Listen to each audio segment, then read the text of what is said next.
Hey everyone, Nimisha here from Englishfirm. Let's discuss Summarize Group Discussion task of PTE Speaking today.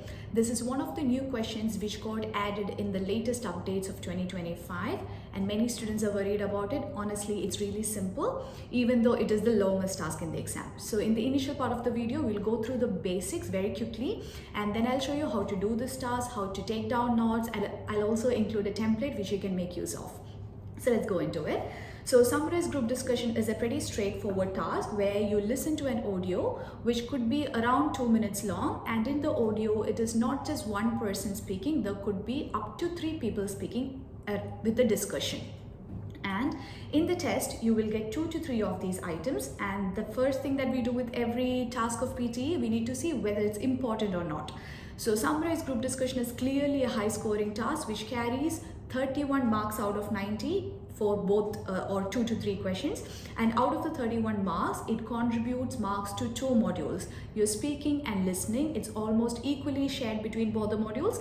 Out of the 30 marks it contributes 15 to speaking, around 15 to listening as well. So the better you do this task, you improve your scores in 2 modules, speaking and listening. And the basic information about this task is, this is where you hear an audio which is around 2 minutes long where 3 people will be speaking. So it's very similar to your retail lecture. So the main difference is, in retail lecture there would be only one speaker. In Summarize Group Discussion, it would be a discussion of a particular topic among 3 or more people.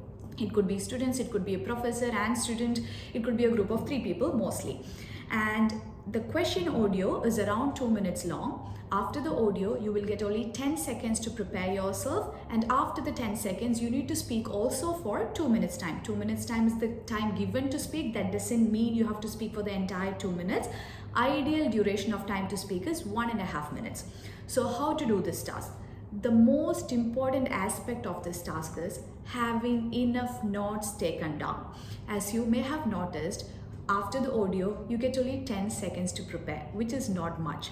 So don't think you can make notes within those 10 seconds. Make notes while you listen to the audio. The 10 seconds are for you to organize your notes. So the most important aspect is taking notes effectively. So how you can do that is, when you listen to the audio, take down phrases. So the audio is 2 minutes long, which means you will be able to take plenty of notes. And the main mistake that I've seen students make here is the way that they take down notes.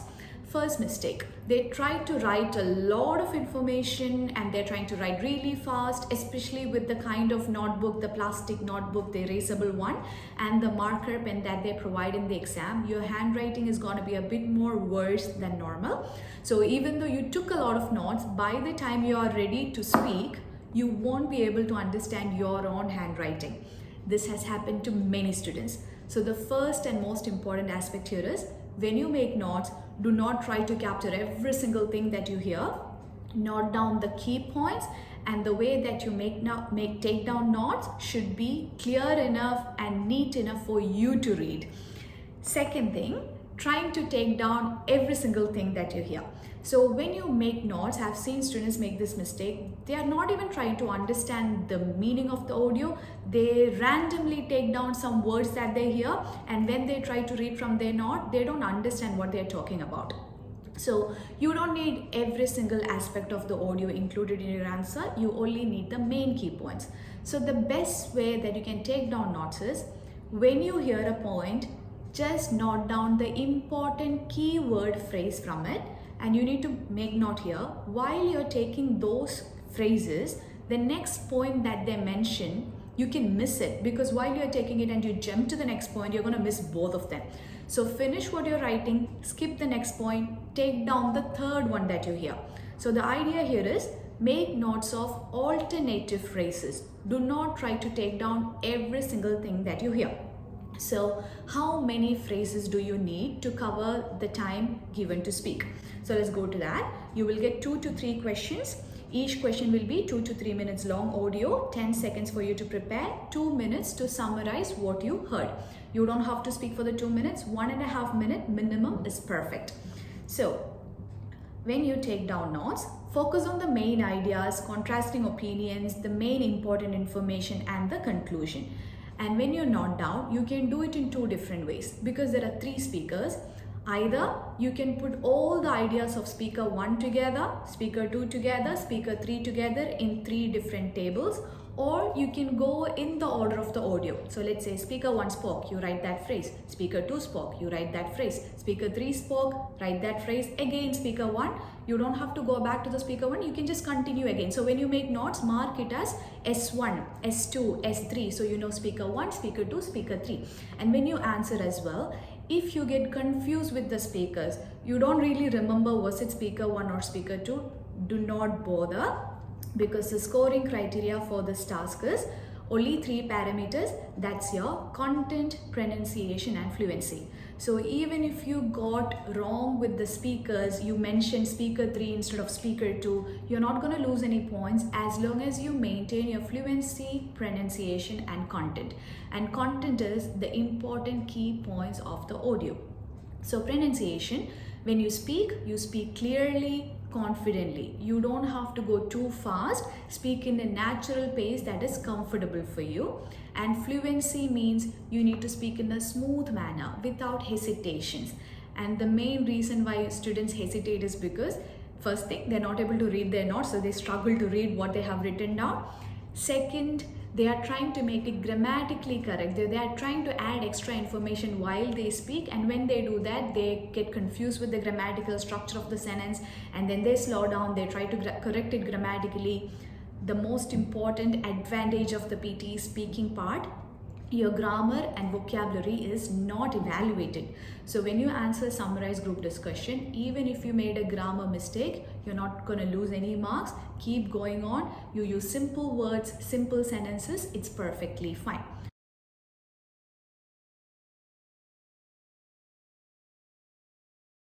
Honestly, my part-time shifts conflict with the field trip, and it will cost me a lot of money.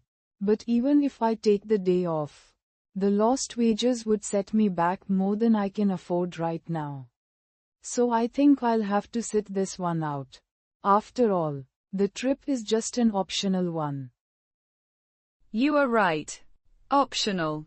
But I will definitely go. The trip will be so great for all people. Business majors can visit a hotel by sea to see how it is run. Those who major in geography will be glad to see a beach, and I believe the beach cleanup activity will attract them. I am a history major, and the field trip includes a history museum, which ties perfectly into my research on maritime trade.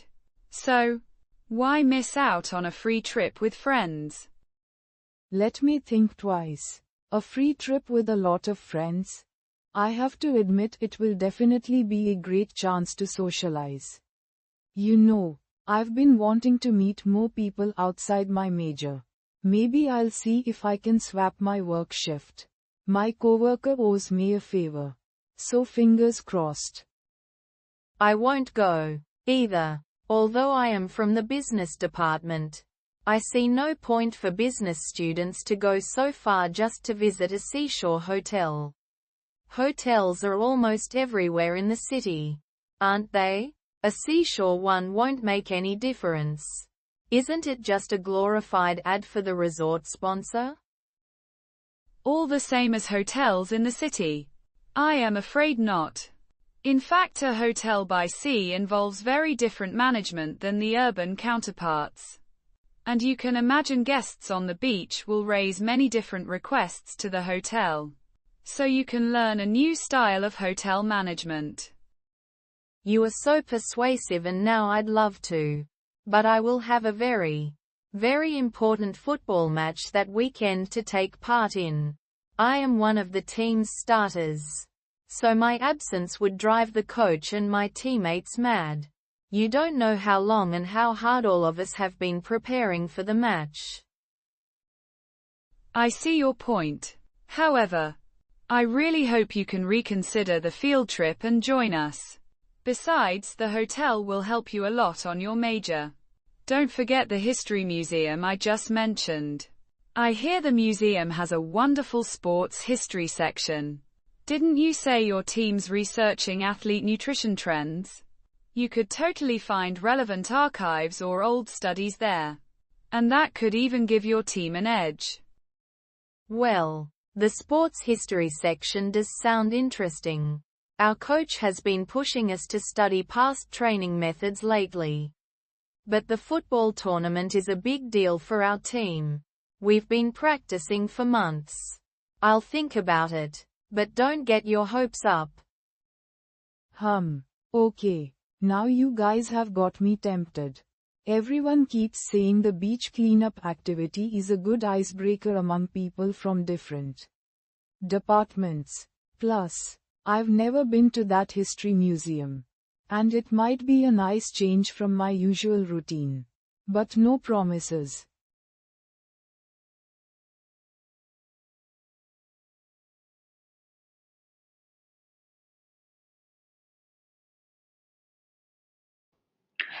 The group discussion focused on the topic of taking part in the university field trip. Three students shared their perspectives, each highlighting different concerns and suggestions on taking part in the university field trip. The first speaker mentioned that his part time job conflicts with the field trip and will set him back financially because of missed shifts.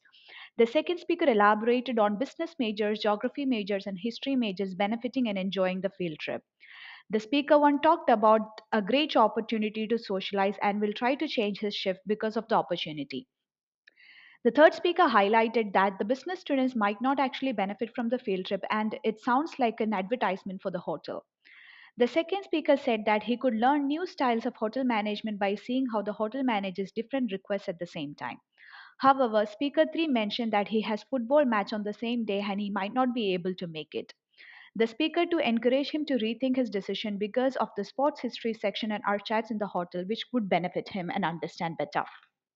The speaker 3 concluded by saying that the football tournament is important because he has been practicing for a while, but he will still try to rethink a decision and make it for the field trip. The first speaker also concluded by saying that the beach cleanup activity sounds like fun and interesting and it would be good to socialize and he would also try to make some changes to make it into the field trip.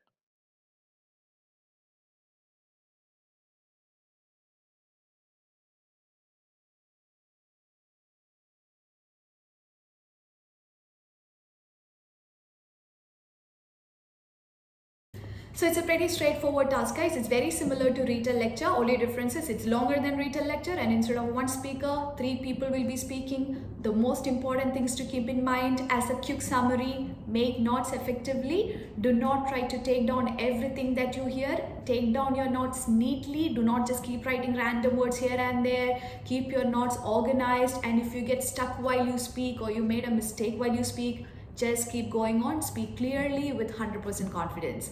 If you're looking for classes or any kind of support in PTE preparation, NATI or IELTS, you can reach out to Englishfirm at 0432 269 874. Thank you.